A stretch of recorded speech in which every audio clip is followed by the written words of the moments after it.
पवित्र श्रीमद् भागवत गीता, पवित्र चारों वेद, पवित्र कुरान शरीफ, पवित्र बाइबल, पवित्र गुरु ग्रंथ साहिब, पवित्र कबीर साहिब की वाणी में छुपे हुए गूढ़ रहस्य अर्थात तत्व को जानने के लिए कृपया अवश्य सुनिए जगत गुरु तत्वदर्शी संत रामपाल जी महाराज के मंगल प्रवचन।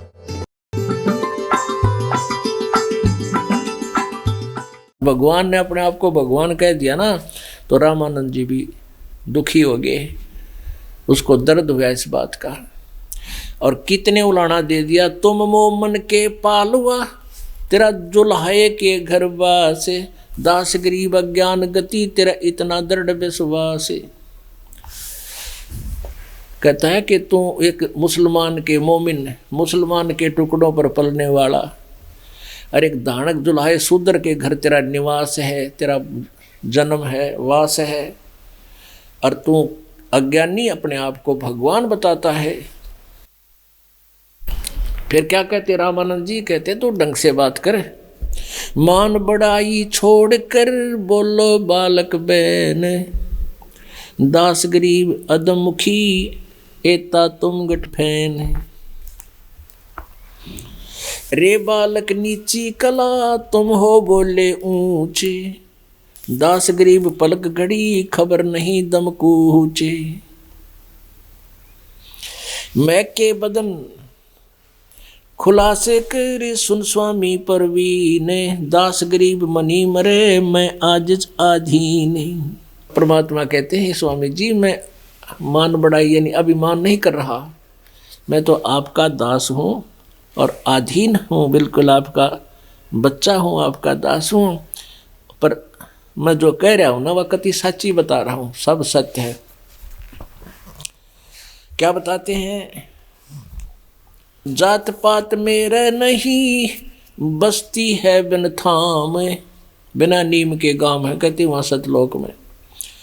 जात पात मेरा नहीं बस्ती है बिन थाम, गरीबदास अनन गति तन मेरा बिन चाम। मेरा शरीर तुम्हारे जैसे मटेरियल का नहीं है, तुम्हारे जैसे चाम रहित है, ये नूर का है। ए स्वामी सृष्टा में और सृष्टि मेरे तीर, दास गरीब अधर बसूं ऊपर रहता हूँ, अवगत सत्य कबीर। यही वेद बताते हैं कि वो परमात्मा ऊपर सतलोक में रहता है, वो ऊपर तीसरे मुक्ति धाम में रहता है। और परमात्मा भी खुद कह रहे हैं कि मैं अधर बसूं ऊपर रहता हूँ सतलोक में। अब क्या बताते हैं कि ए स्वामी जी, पूरी सृष्टि का रचनहार सृष्टा मैं हूँ और ये सारी सृष्टि मेरे ही आधार है। मैंने ही इसकी रचना करके अपनी शक्ति से इसको रोक रखा है और मैं ऊपर रहता हूँ सतलोक में अधर। ए स्वामी सृष्टा में सृष्टि हमारे तीर, दास गरीब अधर बसु मैं अवगत सत्य कबीर। अवगत माने वो प्रोक्ष, जैसे यजुर्वेद अध्याय नंबर 40 के श्लोक नंबर 17 में आपने पढ़ा कि वो पूर्ण परमात्मा तो ऊपर प्रोक्ष है, गुप्त है, अवगत है, जिसके विषय में कोई नहीं जानता, जिसकी गति से कोई परिचित नहीं है। तो यहाँ परमात्मा कहते हैं वो अवगत मैं ही हूँ, मैं सत कबीर ही वो अवगत हूँ, वो प्रोक्ष हूँ।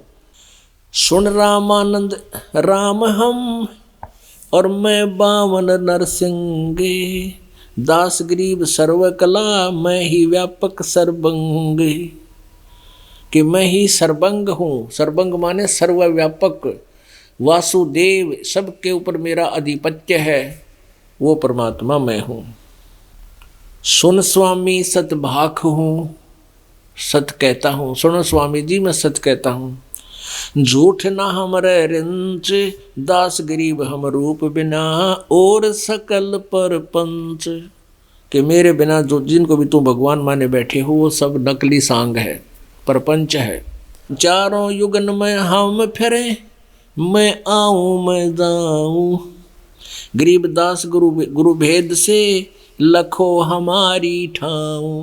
पूरे संत के बताए गए गुण रहस्य तत्व ज्ञान से हमारे उस लोक को देखो, सतलोक को जानो। गगन सुन गुप्त रहूं, गगन सुन मैं गुप्त रहूं, ऊपर सतलोक में गुप्त में ही हूँ। हम प्रगट परवाह गरीबदास घट घट बसूं बिकट हमारी राह। कहते हैं मैं ऊपर रहता हूँ और सबके प्राणियों के हृदय में भी मैं ही विराजमान हूँ। अब एक से अनेक होने की सिद्धियां होती हैं। एक आधे संत के बारे में आपने सुना होगा कि वो यहाँ भी देखा, किसी ने दूसरे शहर में भी उसी समय देखा।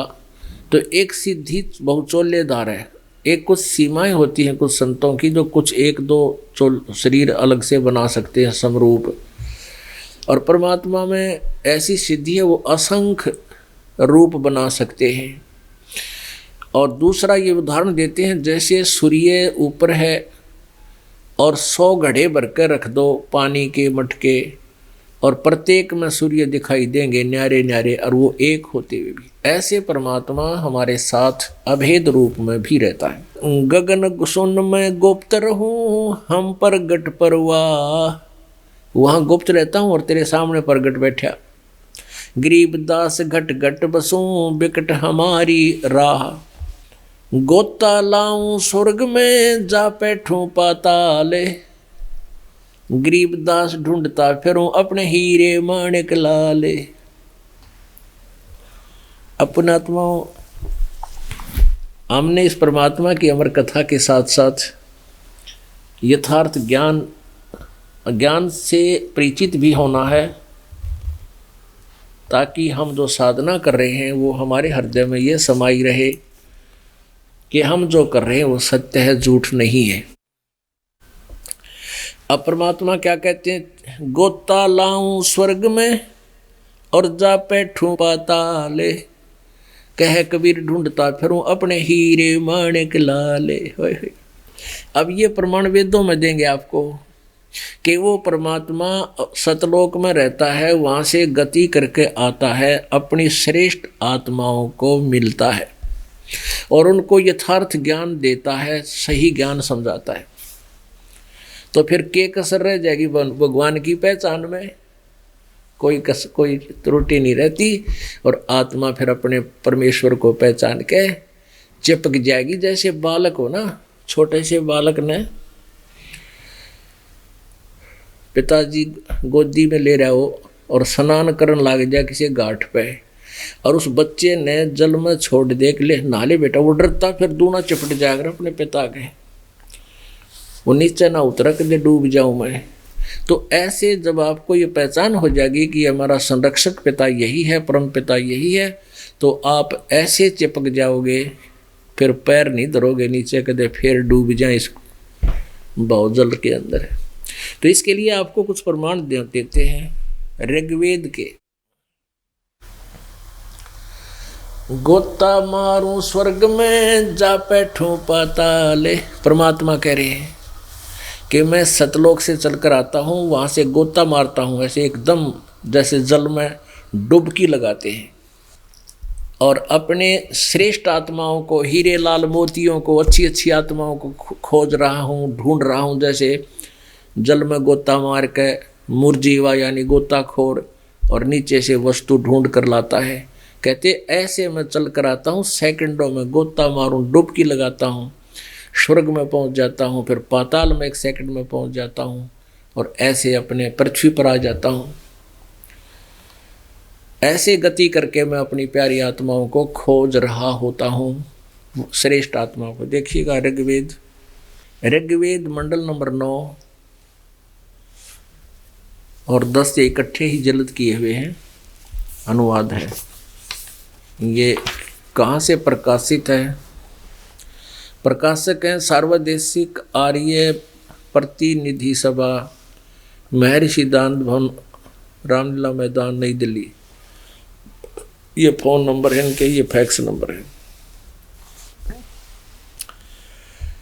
मुद्रक हैं Prince of set printers, 1510 Pataudi house,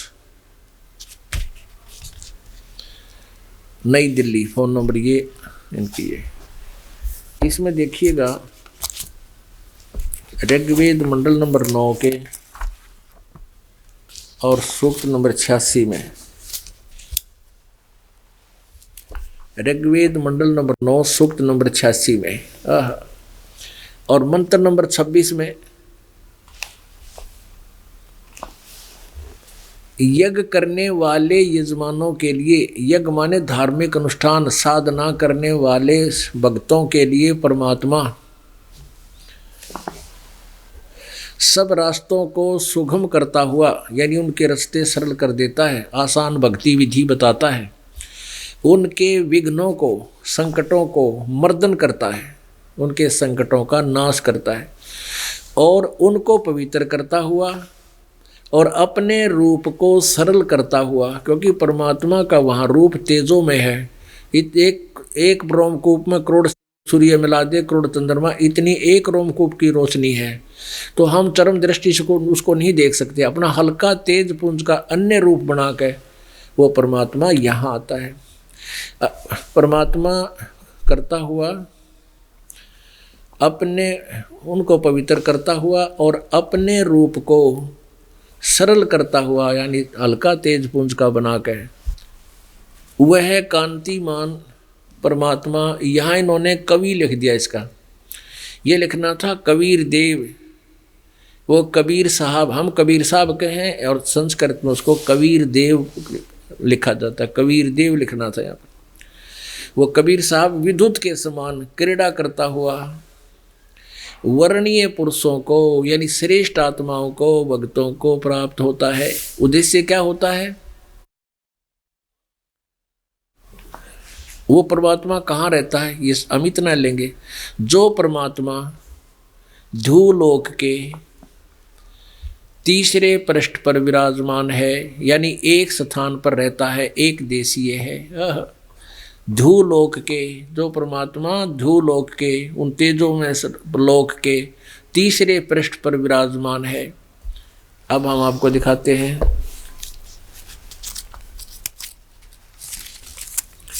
यह ऋग्वेद मंडल नंबर 9 सूक्त नंबर 96।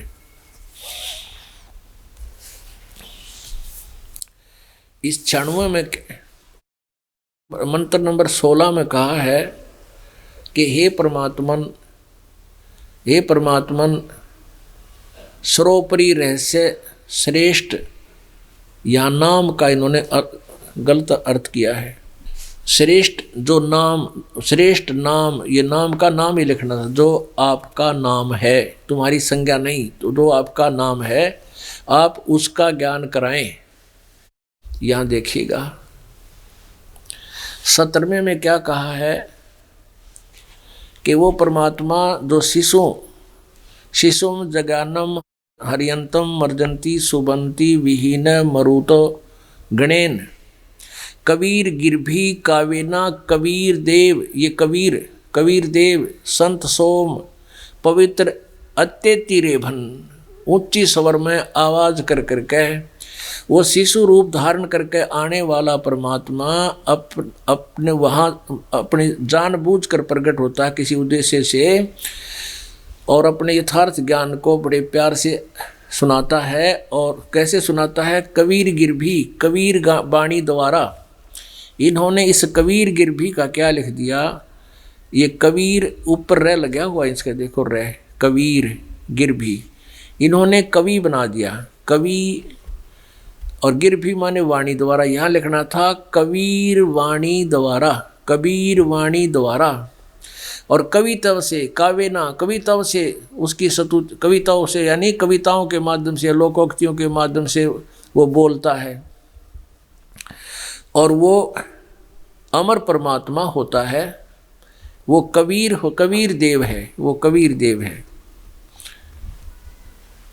यहाँ पर ना ये 2 बार कबीर है, तो कबीर गिरभी कावेना कबीर संत सो, वो संत रूप में प्रकट अमर परमात्मा कबीर देव, कबीर वाणी द्वारा, कावेना यानी कविताओं के माध्यम से, अति ऊंचे स्वर में, रेभन माने ऊंचे स्वर में, इन्हीं के द्वारा, रेभन माने गरजता हुआ, रेभन सन, ऊंची आवाज में बोलता है। वो कहाँ रहता है? 18वें में, उसका कबीर नाम है। ये क्लियर हो गया ऊपर कि वो कबीर देव है। ये 18वें में वो कहाँ रहता है ये बताया गया है। तृतीयम धामम, वो तीसरे धाम में रहता है। यह अनुवाद है इसका।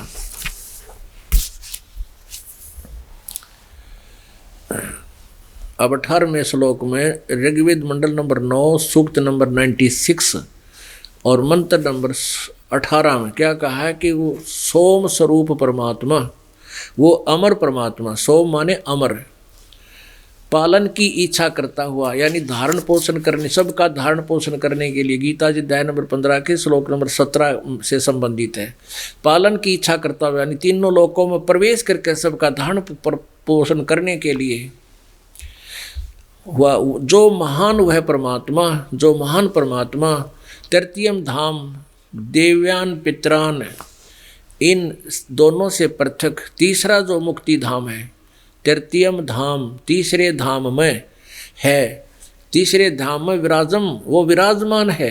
इन्होंने ज्ञान योगी उड़ा दिया, उड़द भूल गए ये, करियर लिख दिया तीसरे धाम में विराजमान है, और यहाँ लिख दिया विराजमान जो ज्ञान योगी है उसको प्रकाश करने वाला, अड़ंगा उड़ा दिया। इसी दास है कि वो तीसरे धाम में, तीसरे मुक्ति धाम में विराजमान है, रहता है। और यहाँ स्पष्ट है, इसमें देखो मंडल नंबर 9 सूक्त 86 के मंत्र नंबर 27 में ये स्पष्ट लिखा है कि वह प्रकाश पुंज परमात्मा, जो परमात्मा झूलोक के और तीसरे पृष्ठ पर विराजमान है। या ज्ञान योगी ना लिखा परमात्मा है ना, एक जगह बैठा है, तो इसमें भी यही है, ये गलत अड़ा दिया ना, अनुवाद गलत कर दिया। अब आप देखिएगा वो परमात्मा किस उद्देश्य से आता है। अब 82 के ऋग्वेद मंडल नंबर 9, ऋग्वेद मंडल नंबर 9 सूक्त नंबर 82 82 के और मंत्र नंबर 1 में नीचे क्या लिखा है कि जो सर्व उत्पादक प्रभु, यानी सबका जन्मदाता, सबको रचने वाला परमात्मा, प्रकाश रूप यानी तेज पुंज का शरीर है उसका, सद्गुणों की वृष्टि करने वाला, पापों के हरण करने वाला, वह राजीव, राजा के समान दर्शनीय है, देखने योग्य है, साकार है। राजा के समान दर्शनीय है, देखने योग्य है, साकार है। ये बिल्कुल क्लियर है इसमें। वह पृथ्वी लोक आदि लोक लोकांतरों के चारों ओर शब्दायमान हो रहा है। वह वर्णीय पुरुष को, श्रेष्ठ भक्त को, अपने हीरे मोती लाल को, जो दृढ़ भक्त है यानी पक्का भक्त है, उसकी बात को आगे सारे संसार में भेज दे, उनको मिलता है। भक्त उसको पवित्र करता हुआ प्राप्त होता है, उनको मिलता है। कैसे मिलता है कि जिस प्रकार विद्युत आकाशीय बिजली स्नेह वाले स्थानों को आधार बनाकर प्राप्त होता है, यानी जिस प्रकार बिजली गिरा करे किस पे, जैसे उस जिस पर वो गिर सकती है, जिससे उसका कनेक्शन सही फिट हो जाता है। अब बिजली उड़े वहीं गिरती है जहाँ वो गिर सकती है, जहाँ उसका उससे कनेक्शन हो जाता है। ऐसे ही परमात्मा अपने उन प्यारी आत्माओं पर ही वो आकर्षित होता है जो उनके ज्ञान ने आगे बढ़ा सकें, और जो कान्ना पे घटाड़ें विरोध करें फिर उन तो भगवान मिले किसके लिए जाके, कि जो दृढ़ भक्त है वहाँ से गति करके आता है अपने सतलोक से, और जो दृढ़ भक्त हैं, श्रेष्ठ आत्माएं हैं, अच्छी आत्माएं हैं, उनको प्राप्त होता है। कैसे होता है? जैसे बिजली जैसी गति से, जैसे बिजली चमक दे ही 1 सेकंड में आ जाती है, ऐसे ही परमात्मा चलता है उनको मिलने के लिए। आगे देखो ऋग्वेद मंडल नंबर 9 सूक्त नंबर 82 मंत्र नंबर 2। वो किस लिए आता है परमात्मा, उसका उद्देश्य क्या होता है, ये क्लियर है।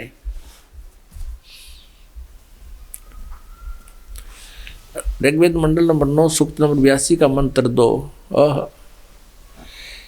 हे परमात्मन, उपदेश करने की इच्छा से आप, यानी सच्चा ज्ञान देने के लिए आप महापुरुषों को प्राप्त होते हो, अच्छी आत्माओं को, हीरे मोती लालों को मिलते हो, ढूंढते हो, और आप अत्यंत गतिशील पदार्थ के समान हमारे आध्यात्मिक यज्ञ को प्राप्त होते हो। हमारे कहते हैं जहाँ मेरी चर्चा होती है ता मैं गौन करंत, और वो तो नगर अमान है जहाँ मेरे प्यारे संत। आप कबीर देव हैं, या लिख दिया आप सर्वज्ञ हैं, नहीं, यहाँ कबीर देव लिखना चाहिए था। इन्हीं के द्वारा का अनुवाद दिखाते हैं आपको। पुणात्माओं, ये अध्यात्म ज्ञान है और इस ज्ञान से आप जी को परिचित कराना इस दास का प्रथम कर्तव्य है। यदि आप इससे परिचित होते तो दास आपको बड़े थोड़े से समय में 1 घंटे के अंदर ऐसा मौखिक ज्ञान दे देता कि आप गदगद होकर चले जाते। लेकिन उस मौखिक ज्ञान को आप स्वीकार कर ही नहीं सकते। उसको स्वीकार कराने के लिए या सिरंज लगानी पड़ती है, वह दवाई इंजेक्शन अंदर पहुंचाने के लिए ये सदग्रंथ रूपी ये सिरंज आपके, इनके माध्यम से आप उस दवाई को ग्रहण कर सकते हो। जैसे कैप्सूल कड़वा होता, उसके ऊपर एक प्लास्टिक कोट अलग से बना देते कवर, फिर वो पानी गेल अंदर चला जाता है। तो इसी प्रकार ये सदग्रंथ आपको दिखा के आपको ऐसा तैयार कर देंगे, फिर आप इस कड़वी दवाई को फाँक के आप मारन लग जाओगे। इसलिए रह कर आप दिखाते हैं कि जहाँ इन्होंने किया है यजुर्वेद अध्याय नंबर 36 का मंत्र नंबर 1 में, यजुर्वेद ये महर्षि दयानंद सरस्वती ने इसका अनुवाद किया है।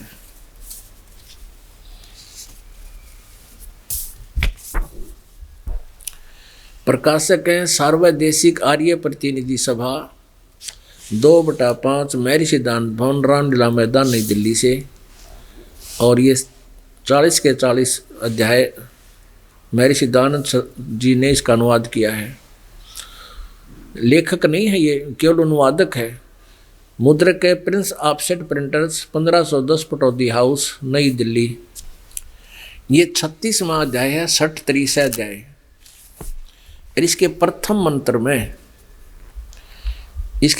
मंत्र में यहाँ लिखा है यजु रच वाचम च पदे मन यजु परपदे, रजु युवाच परपदे मन यजु परपदे, यजु।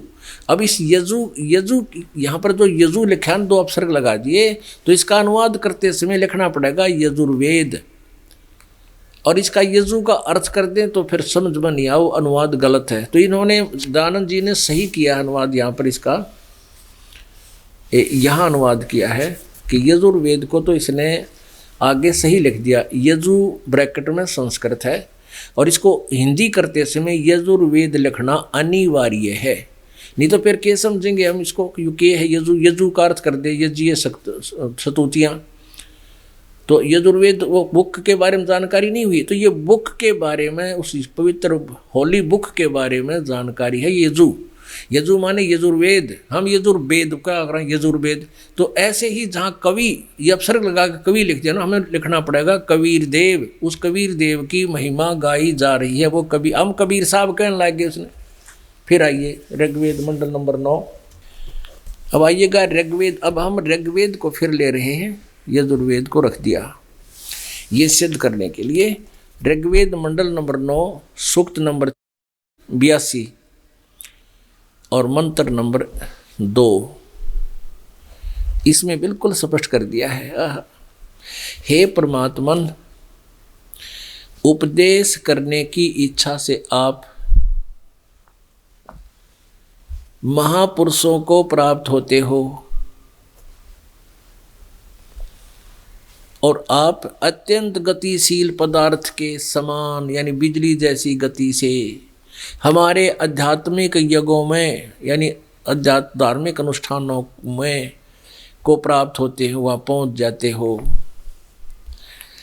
आप कबीर देव हैं, यहाँ लिखना चाहिए आप कबीर देव हैं। हम उसको कबीर देव माने साहब परमेश्वर, हम उसको कबीर साहब कहने लगे। कबीर देव को कबीर साहब, कबीर देव, कबीर साहब। आप कबीर देव हैं, यहाँ लिखना चाहिए था कबीर देव। शुद्ध स्वरूप हैं, हमारे पापों को दूर करके हे सोम, हे अमर परमात्मा, आप हमको सुख दें। अब ऋग्वेद मंडल नंबर 9 सूक्त नंबर 20 में फिर स्पष्ट किया है, मंत्र नंबर 1 में। ऋग्वेद मंडल नंबर 9 सूक्त नंबर 20 और मंत्र नंबर 1 में, ये मंत्र नंबर 1 में,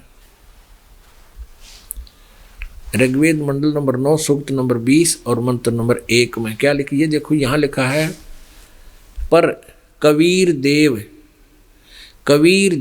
वितय, ये कबीर देव लिखा सीधा है, पर यानी वो पूर्ण परमात्मा कबीर देव है, वह परमात्मा मेधावी है, इसका अर्थ लिख दिया। यदि यहाँ पर जब यजुर्वेद की महिमा गाई जा रही हो कहीं पर, उसका अर्थ कर दे यजुव सतुतियाँ नहीं, यहाँ लिखना पड़ेगा। जैसे वह परमात्मा कबीर देव है, बस वह परमात्मा कबीर देव है और सबका रक्षक है। विद्वानों की तृप्ति के लिए, जिनको भगवान की चाह है, ज्ञान की इच्छा है, उनको तृप्त करने के लिए ज्ञान से ज्ञान को देता है। और सहनशील है। कितना तंग किया था भगवान को, फिर भी किसी को बद्दुआ नहीं दी दाता ने। वह सहनशील है और संपूर्ण दुष्टों को संग्राम में तिरस्कृत करता है। गोता मारूं स्वर्ग में, जा बैठूं पाताले, कह कबीर ढूंढता फिरूं अपने हीरे माणिक लाले।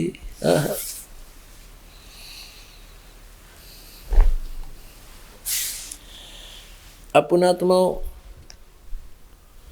रामानंद जी ने सोचा, इतने दृढ़ता के साथ ये बच्चा बोल रहा है, इसकी बात में बहुत कसक नजर आ रही है। आम बालक ऐसी बात नहीं कह सकता। फिर भी सोचा पहले अपना क्रियाक्रम कर लेता हूँ, उसके बाद इस तरफ आगे प्रश्न करूँगा। तो उसने कहा, बच्चा तू बैठ जा थोड़ी देर, मैं अपना नित्यक्रम कर लेता हूँ। नित्यक्रम कैसे करता था? एक मानसिक मूर्ति बनाता था भगवान विष्णु की, जैसे कल्पना करते हैं आँखें बंद करके। और वैसे जो विष्णु साधु क्या करते हैं, भगवान की विष्णु की साकार मूर्ति रखते हैं पीतल या पत्थर की, और उसको क्या करते हैं, कपड़े बनाते हैं, धोती एक बनी बनाई मिल रहे इनके कपड़े, उस धोती को बांध देते हैं और ऊपर एक वस्त्र पहना देते हैं, गले में माला डाल देते हैं, कंठी बोलते हैं एक तुलसी के मणिये की, तिलक लगा देते हैं, मुकुट रख देते हैं। प्रतिदिन ऐसा करते हैं और अगले दिन फिर उन कपड़ों को उतार देते हैं, मुकुट नीचे रख देते हैं, कंठी भी निकाल देते हैं, फिर नहाते हैं भगवान को, स्नान करा के अगले दिन फिर वस्त्र पहना देते हैं, सभी श्रृंगार पूरा कर देते हैं, तो वो पूजा सही मानते हैं। रामानंद जी ने उस दिन क्या किया, ऐसे ही कपड़े उतार दिए और फिर भगवान को कल्पना करके मूर्ति मन मन में मानसिक सेवा कर रहा था, मानसिक पूजा कर रहा था।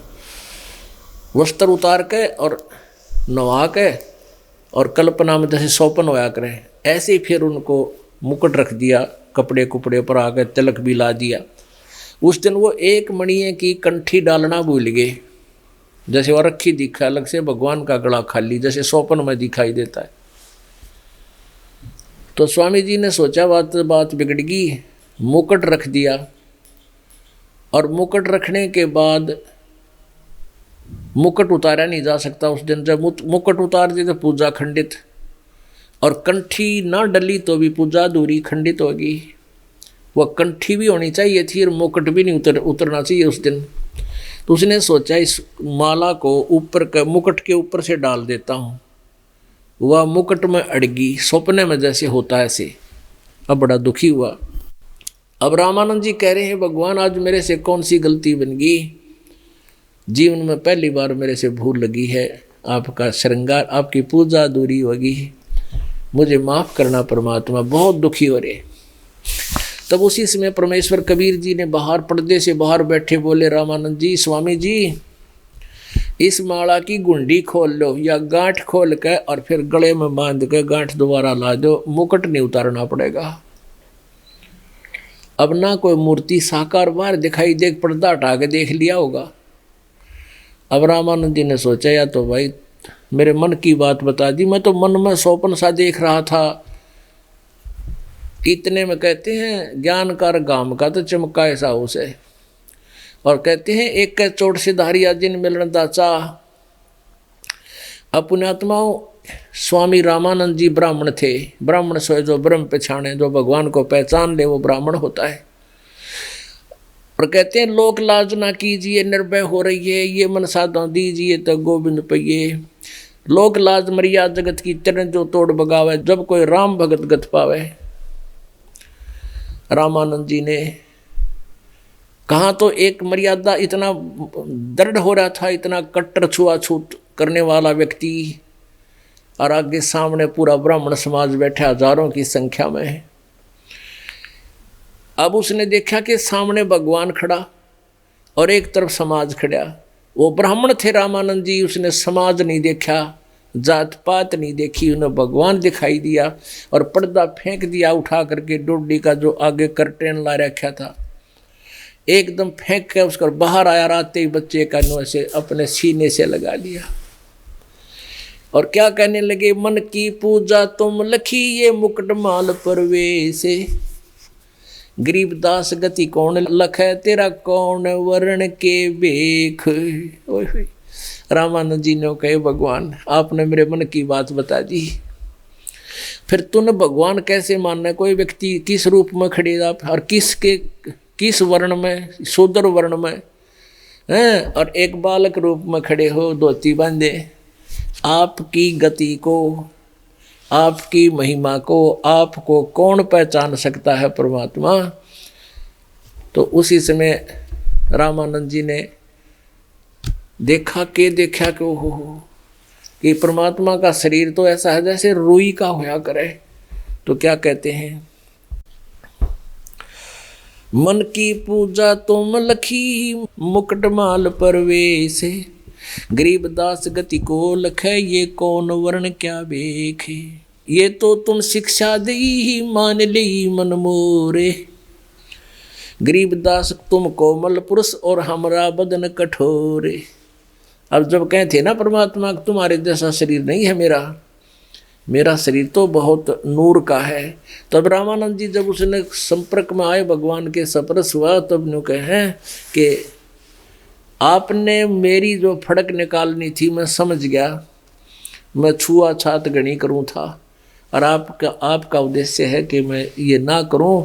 आपकी यह शिक्षा मैंने प्राप्त वाली प्रभु, आज के बाद मैं यह छुआ छात नहीं करूंगा।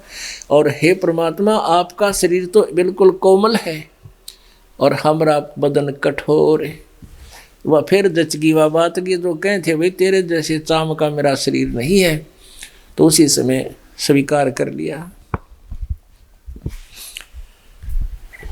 अपुणात्माओं,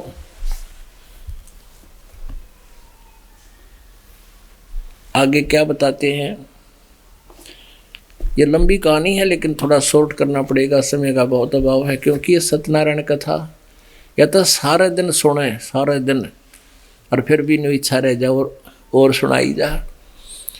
लेकिन अब धीरे धीरे हम उस समय के अनुसार इसको धीरे धीरे आपके हृदय में उतार देंगे और आपको परिपक्व कर देंगे। इसमें आप भी परमात्मा से परिचित हो जाओगे ऐसे धीरे धीरे। अब क्या होता है, रामानंद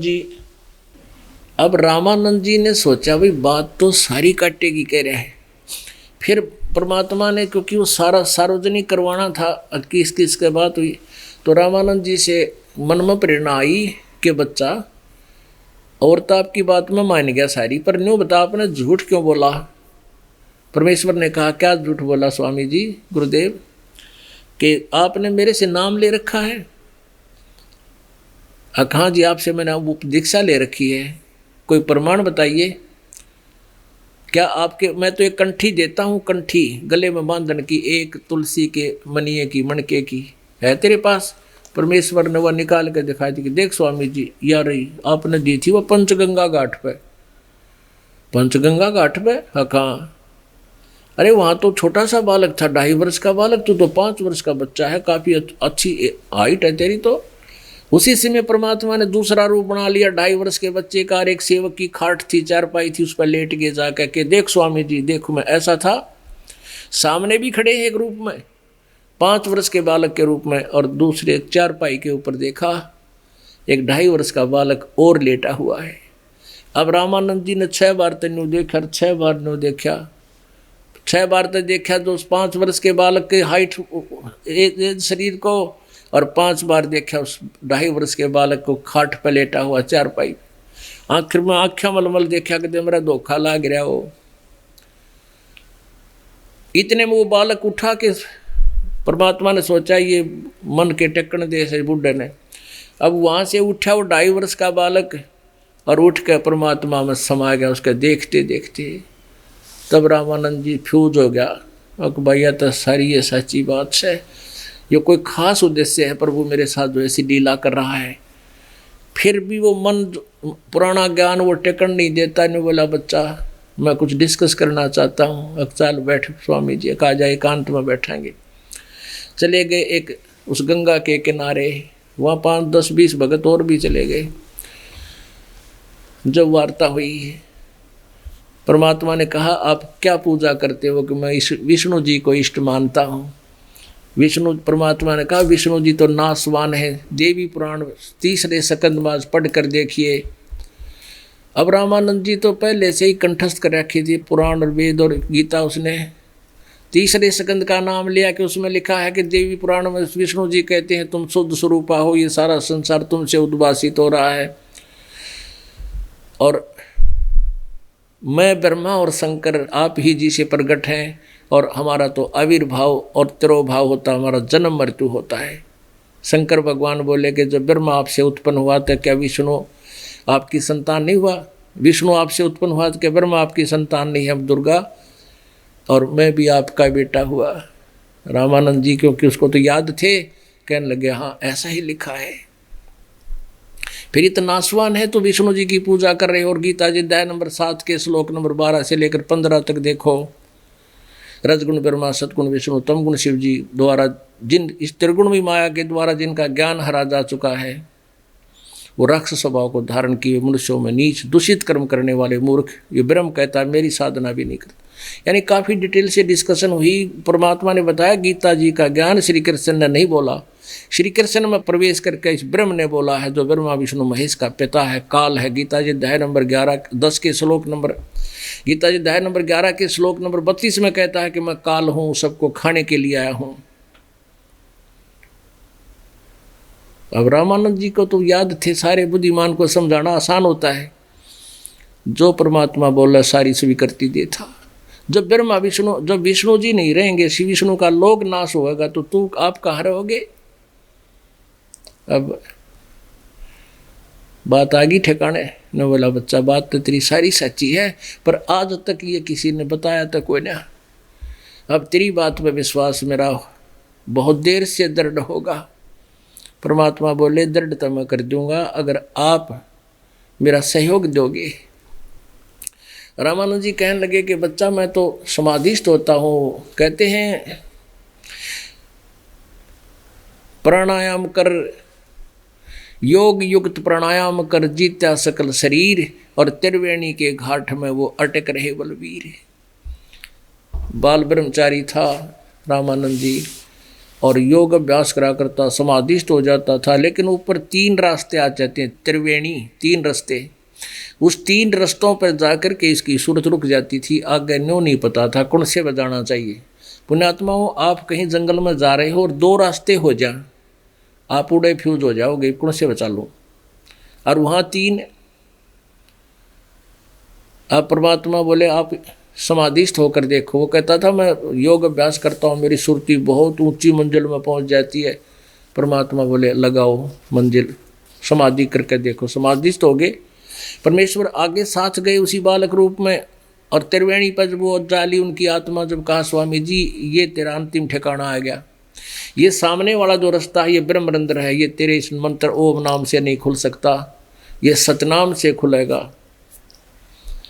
और ये रास्ता तेरा अब जो विष्णु जी के इष्ट रूप में तू उपासक उनकी उपासना कर रहा है, ओम ओम भागवते वासुदेव, तो इस रास्ते से जाएगा, आगे धर्मराज का लोक होगा, धर्मराज से तेरा अकाउंट होगा, उसके बाद तो विष्णु लोक में चला जाएगा, उससे आगे तेरी कोई पहुंच नहीं। और विष्णु लोक में अपने पुण्य खत्म करके तू फिर 84 लाख योनियों में आएगा। और ये सामने वाला ब्रह्मरंध्र मेरे पास जो मंत्र है सतनाम, उससे खुलेगा। और आप कोशिश करो इसको खोल के। ने बोले जी मेरे तो नहीं खुलता मंत्र, 100 वर्ष हो गए इसकी खोलने की, 80 वर्ष हो गए मैंने इसकी चेष्टा करते हैं, मेरे से नहीं खुल रहा। तो परमात्मा ने अपने सिमरण किया श्वास का, उस श्वास से सतनाम से वो ब्रह्म काल के लोक में जो विशेष लोक है काल का 21वां ब्रह्मांड, उसमें जाने का रास्ता पटदे ही खुल गया। सतगुरु खोल रहा बजर कपाटा, दास गरीब मेर सतगुरु की खोली बजर कवाड़ी। ये बजर की कवाड़ी खोल दी, जब आत्मा को ऊपर लेके गया, कहने लगे यो रे इसको तुम निराकार बताते हो, ये बैठा ये ज्योत निरंजन काल जिसको तुम ब्रह्म कहते हो, 1 लाख मानव श्रीधारी प्राणियों को नित्य यहाँ आहार करता वो तपस्या दिखाई। फिर पारब्रह्म के लोक को पार करके भौर गुफा से आगे सतलोक में प्रवेश किया।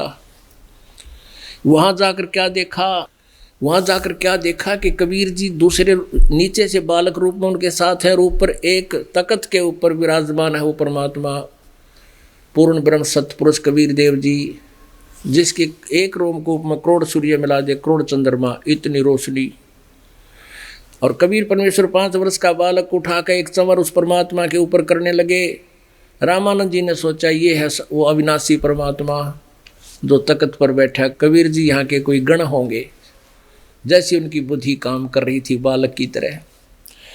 तो थोड़ी देर में क्या होते हैं कि वो तख्त पर विराजमान परमात्मा खड़े हुए, और बालक रूप भगवान जो कबीर जुलाहे रूप में यहाँ नीचे थे पृथ्वी पर, उसी रूप में गए थे ऊपर। वो तख्त पर बैठ के ओवरऑल कंट्रोलर की कुर्सी पर, और जो परमात्मा दिखाई दे था वो सेवा करे नौकर की तरह कबीर भगवान का। अब रामानंद जी सोच ही रहे थे यूँ क्या हो गया भाई, इस नौकर की भगवान पूजा रिगार्ड कर रहा है। उसी समय वो परमात्मा जो तेजोमय शरीर वाला उस 5 वर्ष के बालक के शरीर में समा गया, और चंवर अपने आप ऑटोमेटिकली घूम रहे हैं आदर के साथ। और परमात्मा बोले रामानंद जी चल नीचे जा, ये है मेरा स्थान, मैं सतलोक का मालिक हूँ, सारे ब्रह्मांडों का स्वामी हूँ। और यहाँ आने के बाद देखिए कितने बच्चे हैं, ये सब परमात्मा के सुखी हैं, इनका कभी जन्म मृत्यु नहीं होता, इनको जरा और मरण व्यापते नहीं। ओए होए तहाँ वहाँ चित चक्रित भया, वो देखा फजल दरबारे। ओए होए कहते वहाँ मन चक्रित हो गया उस रामानंद का, जा देखा फजल दरबार। और फिर वापस भेज दिया, नीचे आकर देखा तो वह समाधि जब उसकी खुली नींद सी, सामने परमात्मा कबीर जी बैठे हैं वही 5 वर्ष के बालक में के रूप में।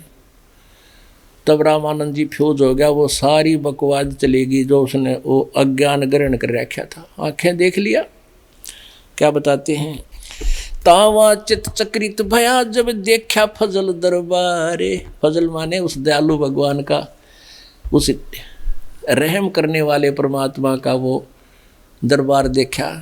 गरीबदास सजदा किया हम पाए दीदार। गरीबदास जी कह रहे हैं रामानंद जी ने फिर सजदा करा नो, आय है भगवान अब मैंने परमात्मा मिल गए। तुम स्वामी में बाल बुद्धि। ओए होए अब रामानंद जी कहाँ तो विद्वान पाक रहे थे, अन्यों कहे ये परमात्मा आप मेरे मालिक, और मेरा ज्ञान तो बालक जैसी बुद्धि का ज्ञान था जिसको मैं अपना सर्वश्रेष्ठ ज्ञान मान रहा था। तुम स्वामी में बाल बुद्धि ब्रह्म कर्म किए नाश, गरीबदास निज ब्रह्म तुम मेरे हो गया दृढ़ विश्वास। कि तुम स्वामी में बाल बुद्धि और मेरा तक कर्म भ्रम सारा नाश हो गया। गरीबदास जी बता रहे रामानंद जी ने बोले तुम हो निज ब्रह्म, वो तत् ब्रह्म तुम हो, परम अक्षर ब्रह्म तुम ही हो, मेरा हो गया दृढ़ विश्वास। सुन बे सुन से तुम परे और उर में हमरे तीरी। उरे उर कहते हैं सुन बे सुन से उस परले लोक सतलोक में भी आप ही हो, और ये मेरे सामने भी आप ही बैठे हो। सुन बेस बिसुन से तुम परे, उर से हमरे तीरी। गरीबदास सरबंग में अवगत पुर से कबीर। यानी सब जगह व्यापक है वो परमात्मा, सब जगह। कोटि कोटि सिद्धदा करे और कोटि कोटि प्रणाम। गरीबदास अनहद अदर, हम पर से तुम दाम। इब्न का मन आपका लोक देख लिया, आप सचमुच परमात्मा हो। बोलत रामानंद जी सुनो कबीर करतारे। गरीबदास सब रूप में तुम ही बोलन हारे। ओए होए, अब कह तो डांट मारा था बुढ़ा, अरीब ने कहे सुन स्वामी, कहते हैं बोलत रामानंद जी और सुन कबीर करतार। और रामानंद जी कह रहे हैं, गरीबदास कह रहे हैं, सब रूप में तू ही बोलनहार, तेरे बिना तो एक पत्ता भी ना ले परमात्मा, तेरी ही शक्ति से सब जीव चल रहे हैं। तुम साहेब तुम संत हो, तुम सतगुरु तुम हंसे। गरीबदास तुम रूप बिना और न दूजा अन्न से। कहते तुम ही परमात्मा हो और तुम ही श्रेष्ठ संत हो और तुम ही एक हंस हो। हंस माने जो कति विकारों से रहित होता है। और तुम ही सतगुरु हो, सच्चा ज्ञान देने वाले आप ही हो। और आपके बिना इस संसार में कुछ नहीं मालिक। मैं भगता मुक्ता भया, मैं तो आपका भक्त, मैं आपका दास मुक्त हो गया। रामानंद जी कह रहे 104 साल के ब्राह्मण विद्वान और उस 5 वर्ष के बालक को, मैं आपका भक्त मुक्त हो गया, मेरा तो टंटा कट गया। मैं भगता मुक्ता भया, किया कर्म कुंद नासे। गरीबदास अवगत मिल गए मेरे, मिट गई मन की बांस। या मन की भटकना मेरी कति खत्म होगी, मेरा अग्रम मग्रम समाप्त हुआ। दो ठोड़ है एक तू, भया एक से दो। गरीबदास हम कारणे तुम आए हो मगजो। वेदों वाली बात क्लियर होगी। परमात्मा ने खुद बताया कि गोता मारू स्वर्ग में जा बैठू पाताल, कह कबीर में ढूंढता फिरूं अपने हीरे माणिक लाल। अब रामानंद जी ने आंखों देखा जो बताया कि दो ठोड़ है एक तू, होय होय, वहाँ भी तू ही है और यहाँ भी तू ही है, और भया एक से दो। और हम पापी प्राणियों के लिए मालिक तुम वहाँ से चलकर आए हो। बोलो सतगुरुदेव।